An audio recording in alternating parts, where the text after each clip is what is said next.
Assalamualaikum warahmatullahi wabarakatuh. Perkenalkan, kami dari Prodi Teknik Fisika Institut Teknologi Sumatera. Kami dari kelompok 4, mata kuliah Teknologi Sensor. Di sini kami akan memaparkan tugas besar kami yang berjudul Wearable Sensor Data dan Self-Report Recovery untuk pasien isolasi mandiri COVID-19 berbasis IoT atau Internet of Things. Yang melatar belakangi tugas besar pada kelompok kami ini ialah gejala klinis penderita COVID-19, yaitu sebagian besar mengalami kesulitan bernafas. Pada pasien remaja atau dewasa, kadar saturasi oksigen dalam darah dapat menurun hingga kurang dari 90%, serta diikuti perubahan heart rate dengan kurang dari 90 per menit atau lebih dari 160 per menit pada bayi. Dan heart rate kurang dari 70 per menit atau lebih dari 150 per menit pada anak dan suhu tubuh yang abnormal.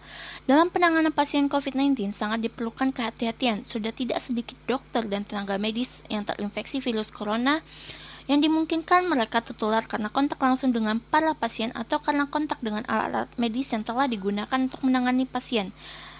Selain itu, pelayanan kesehatan harusnya menyediakan kondisi ruangan yang baik untuk memfasilitasi pasien. Beberapa ukuran seperti suhu dan kelembapan ruangan menentukan kualitas lingkungan ruangan. Untuk kenyamanan optimal, kelembapan ruangan harus antara 30 dan 65%. Untuk mengatasi itu, terciptalah suatu ide untuk membuat alat yang dapat membantu para dokter dan tenaga medis agar dapat mengurangi kontak langsung dengan pasien COVID-19.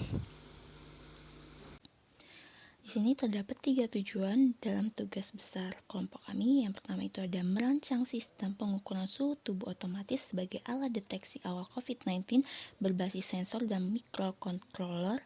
Kedua, memberikan informasi data kesehatan dan kontrol ruangan pasien COVID-19 kepada petugas kesehatan. Ketiga, membuat integrasi antara teknologi sensor dengan IoT dengan memanfaatkan aplikasi Telegram.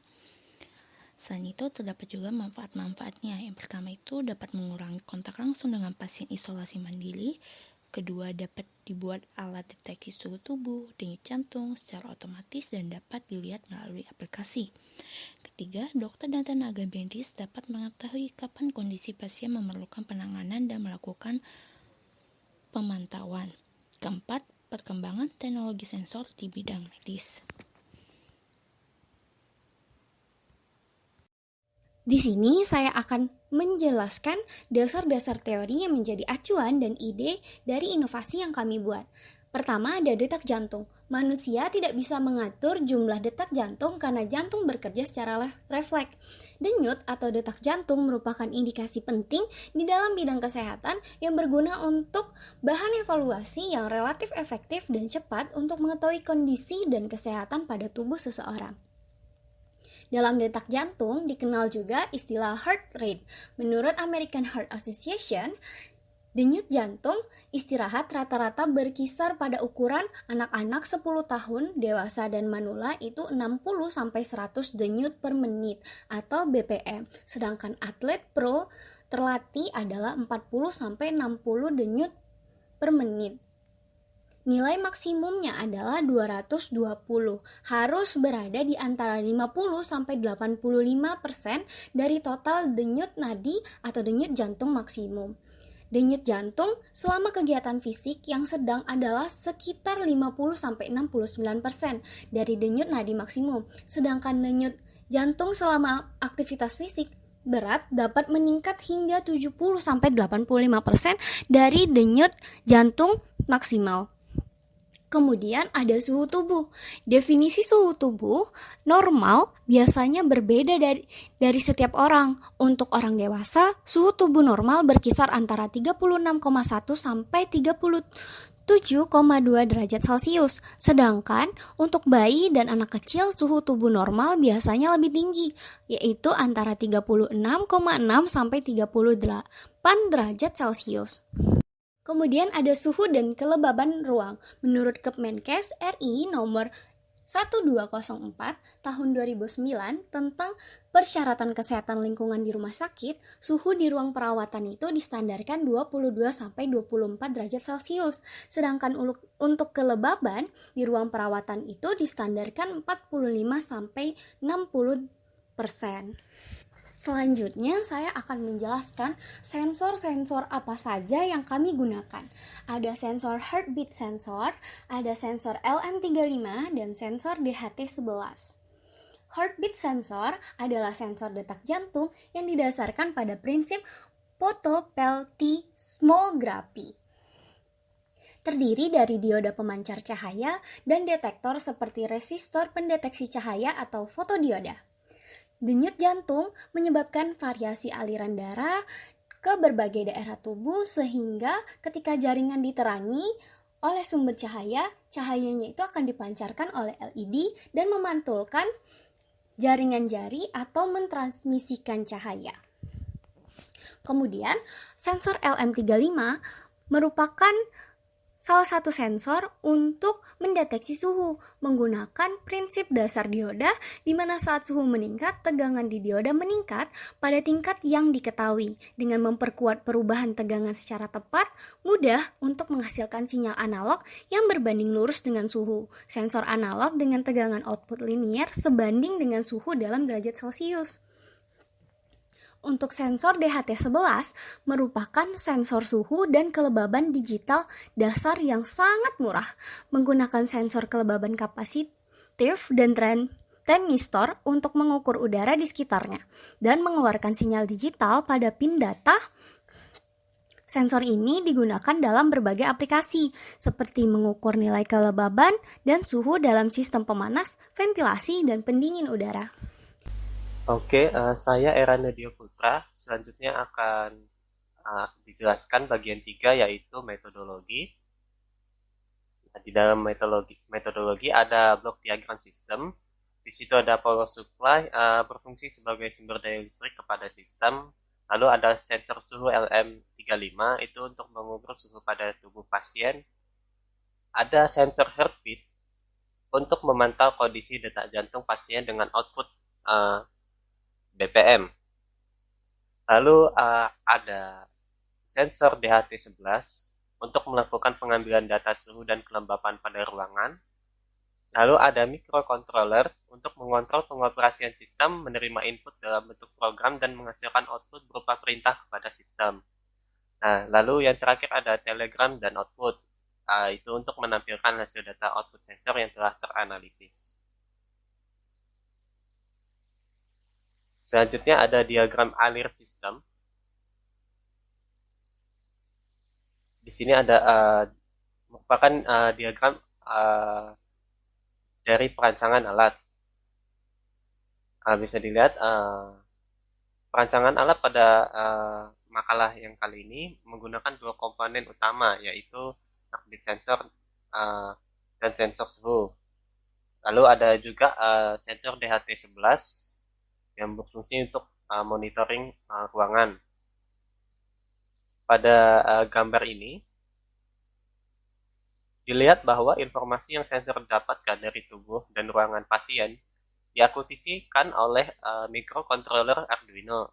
Arduino terhubung ke aplikasi berupa Telegram melalui Wi-Fi.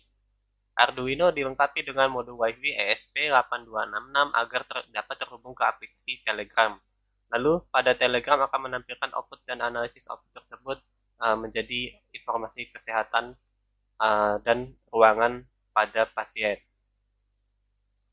Nah, oke, untuk bagian 3 metodologi untuk selanjutnya akan dilanjutkan oleh Nanang.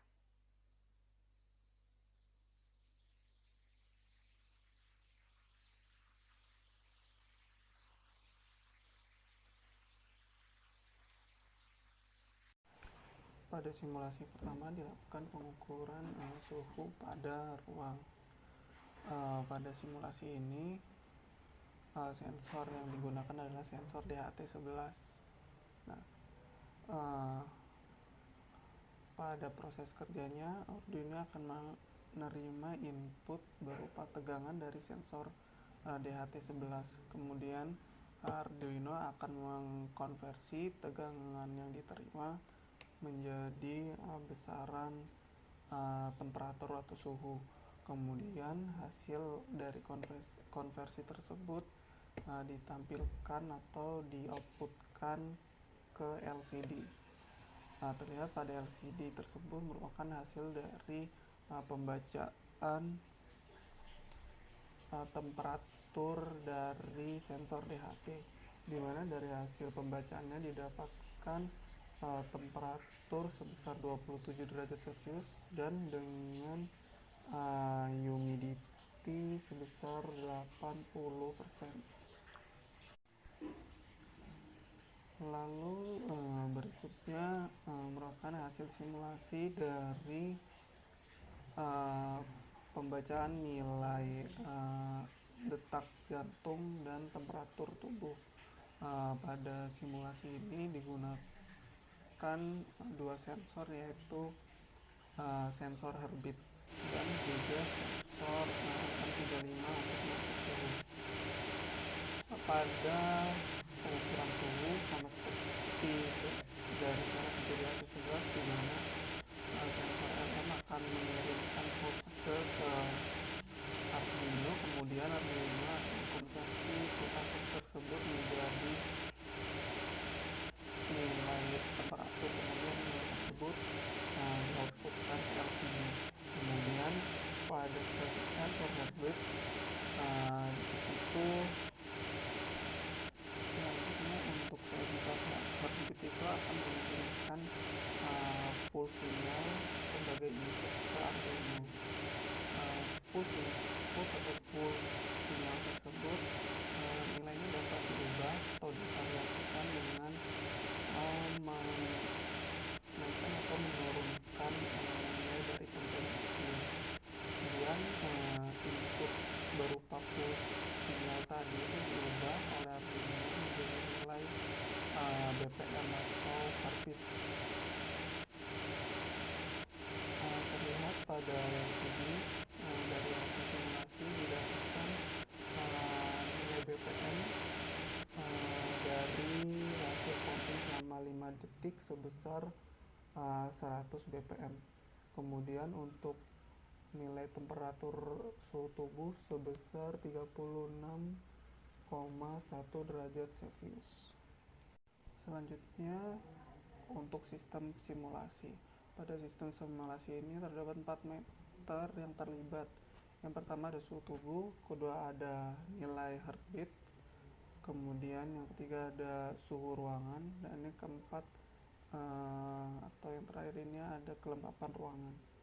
Jadi untuk simulasi pertama itu mulai, kemudian mendeskripsikan tiap-tiap pin,